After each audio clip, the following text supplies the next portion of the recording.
Olá, Olá, meu nome é Letícia Lopes Manganotti. Sou acadêmica do curso de Direito da Universidade Paranaense e, junto com meus colegas, hoje vou fazer um podcast com o promotor de justiça, Dr. Wilson Tomé Tropiani.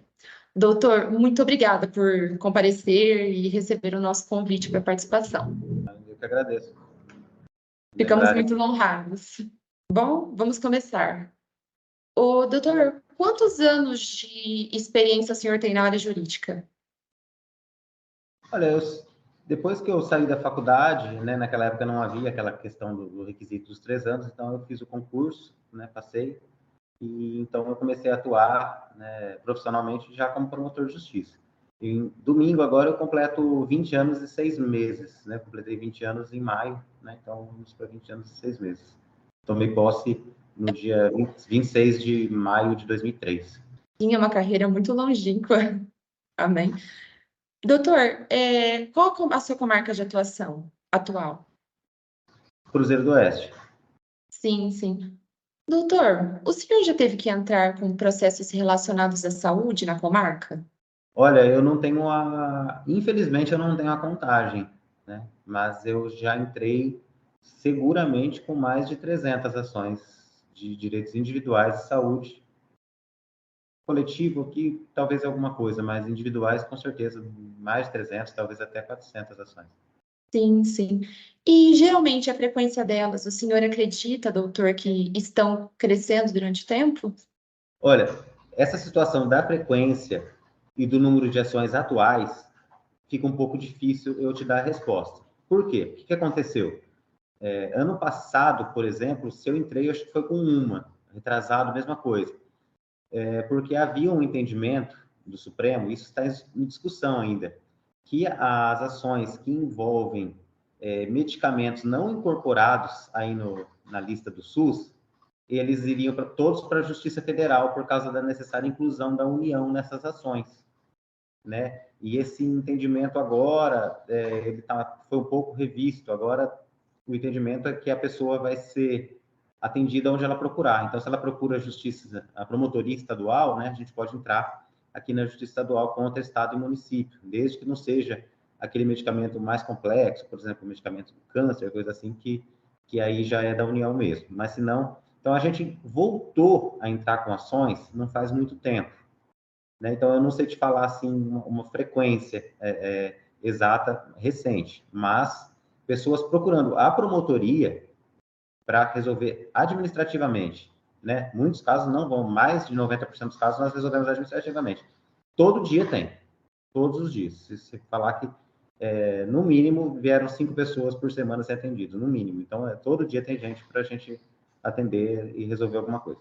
Sim, e geralmente os casos estão ficando cada vez mais frequentes. Sim, está aumentando. Se a procura pela promotoria está aumentando, né, provavelmente as ações também elas estão aumentando, né, a judicialização está aumentando, tudo está aumentando. Na sua opinião, quais são as maiores dificuldades nos processos relacionados à saúde? Nos processos relacionados à saúde pública, né, que são os que a gente atua, as maiores dificuldades, elas são, primeiro, está tendo muita exigência, porque, como eu disse, tem ali o padrão do SUS, a política do SUS. Às vezes, nós temos um medicamento que ele é previsto no SUS, mas ele não é previsto para aquele CID, não é previsto para aquela situação, para aquele diagnóstico. E aí nós precisamos que o médico explique pormenorizadamente por que tem que ser aquele medicamento, porque, quais o que já foi testado para aquele paciente antes, por que aquele que é o indicado pelo SUS não funciona. Então, é necessário, né, o judiciário exige que haja várias respostas, né, e tem essa questão do médico, que ele não está, ele tem contato com o paciente e não com a gente, e aí, de repente, aparece um formulário lá na mesa dele para ele preencher e explicar tudo isso aí. Então, muitas vezes, essa comunicação traz dificuldades para o processo. Na maioria das vezes, tudo se resolve. O problema é a demora nessa resolução, né? Vem um formulário que não está adequadamente preenchido, falta algum dado, aí, de repente, tem que voltar. Ah, olha, o juiz nem dá a liminar, mas também não nega, né? Ele fala, olha, precisa complementar esse documento, eu entendo que tem que complementar, né? Aí vai atrás, o paciente vai atrás, o médico não, às vezes não atende, não pode atender, a gente manda um ofício. Então, muitas vezes, há esse problema quando ocorre a judicialização, que pelo menos é um que eu lembro agora, né? Além da demanda, né, que é entrar com muito processo, e não são processos tão fáceis, porque cada caso é um caso, cada caso você tem que estudar, explicar a situação dessa doença, desse medicamento, né? Mas aí, uma vez feita essa inicial, tem essa questão também de às vezes, estar faltando algumas informações que o judiciário entende importantes. Com toda certeza, estamos tendo cada vez mais demandas e cada caso, como o senhor disse, é específico. Bom, doutor, por acaso o senhor podia me dizer que a sua opinião que processos relacionados à saúde poderiam criar precedentes judiciais para um futuro? Nessa questão de precedentes, funciona igual ao direito como um todo. Os precedentes, eles vão se criando, né? A não ser quando há uma mudança muito drástica, né, da lei, né? E daí os precedentes, que a gente tem eles guardados, eles vão tudo embora, mas, assim, no caso da saúde, não tem muito o que mudar. E esses precedentes, eles vão aí aumentando e, né, esse é um lado bom, né? Facilitando, né, para novas demandas, né? Você passa a ter uma decisão sobre uma situação análoga, né? Talvez não idêntica, mas análoga, do mesmo medicamento, você pode já usar esse precedente para pedir, né, esse medicamento. Enfim, os precedentes, eles acabam auxiliando, né? Eles vão se criando e vão auxiliando. Eles dão uma ajuda para dar uma decisão mais específica para o caso concreto. Uhum. Sim. Doutor, o que você acha que no judiciário possa impedir as pessoas de entrarem com as ações de saúde? Olha, eu acho que, assim, a promotoria, como eu disse, a gente atende pessoas todos os dias. A promotoria, o horário de funcionamento da promotoria não é o mesmo do fórum, não é o mesmo do judiciário. O horário de funcionamento da promotoria inclui de manhã também, né? Tem um intervalo na hora do almoço. Então, assim, de segunda a sexta, a promotoria está atendendo pessoas a todo tempo. A pessoa pode também procurar a OAB, se não quiser fazer pela promotoria, para entrar com um advogado e mostrar que não tem condições gratuitamente, né? Mas, assim, deveria ter a Defensoria Pública Estadual atuando em todas as comarcas. Aqui no Cruzeiro nós não temos. Mas aí, não tendo a Defensoria, mesmo assim, eu vejo que não há óbices ao acesso ao judiciário, tendo em vista o trabalho que, pelo menos eu respondo por ele, que nós fazemos. Talvez uma dificuldade seja a pessoa entender isso, a pessoa saber que ela pode, né, procurar, que ela vai ter esse acesso, que ela nessa situação, ela vai ter o direito dela aí, se não garantido, pelo menos a gente vai lutar pelo direito dela. Doutor, o senhor acha que como seria o acesso às pessoas privadas de liberdade de saúde? Nesse caso, eu já não atuo, porque aqui em Cruzeiro do Oeste nós temos penitenciária.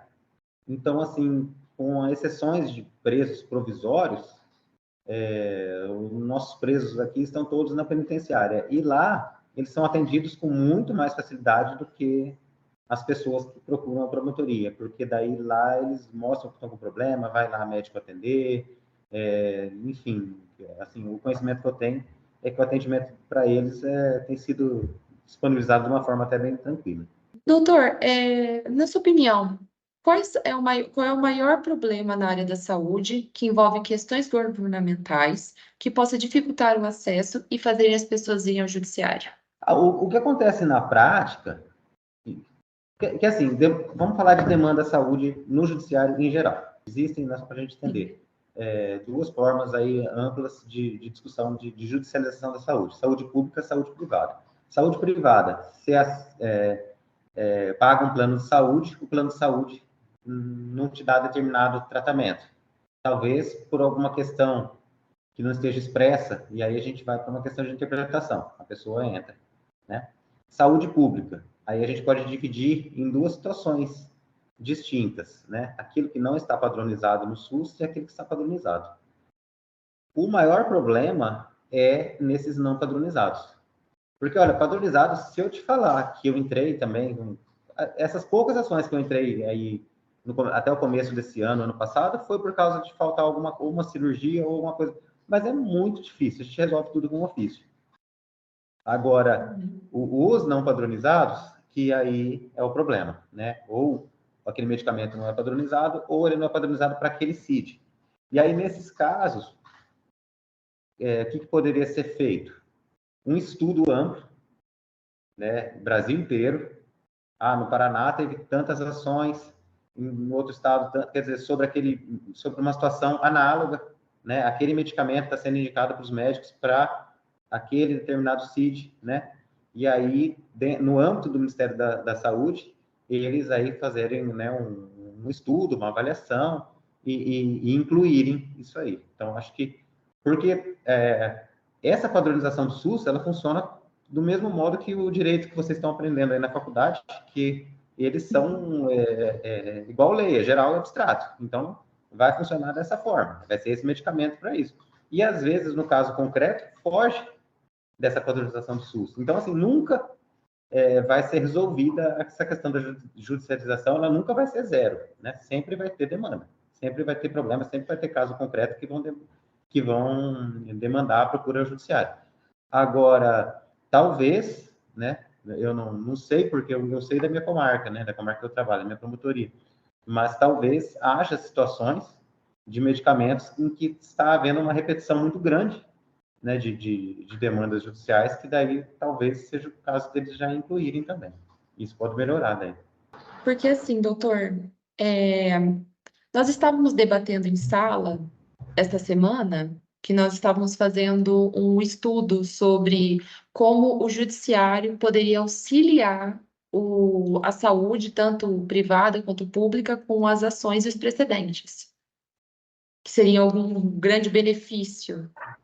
E a gente fez uma questão em sala perguntando sobre quais tipos de infraestrutura o judiciário poderia dar uma auxiliada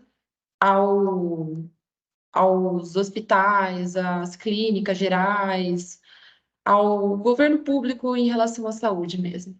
Na verdade, o judiciário em si, né, a gente está, né, quando a gente fala em Ministério Público, né, em promotoria, a promotoria busca ações, busca soluções junto aos órgãos públicos, né, por meio de ofício, por meio de recomendação administrativa, né. Agora, o judiciário, ele tem a característica dele de ser inerte, né, então o poder judiciário, o juiz, ele é inerte, ele não pode, ele ir atrás de políticas públicas, né, então tem essa questão. Então, assim, a demanda no judiciário reflete uma questão que não foi resolvida, né, administrativamente, amigavelmente, o que seja, né, e serve, igual a gente falou aqui, de precedente para outros casos. Mas, assim, o judiciário em si, ele não pode atuar, né, para políticas públicas, não é a função dele, né, ele é inerte, né, e sim aí a promotoria e outros órgãos, né, e nós temos os conselhos da saúde nos municípios, né, nós temos toda uma estrutura aí